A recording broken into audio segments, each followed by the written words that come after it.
I got my hair done by someone else for the first time in over 10 years.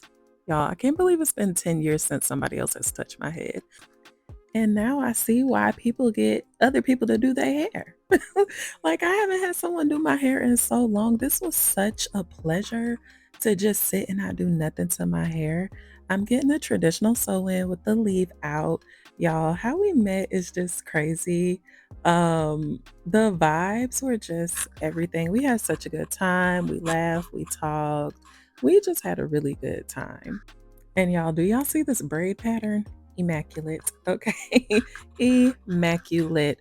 I am also going to leave all of her information in my description box. So make sure you hit her up, check her out, follow her, and everything. I love when women uplift each other and support each other. There's room for everybody to win. So I love when women support women. But y'all, do you see the outcome? Do you see the edges? Do you see the swoopage?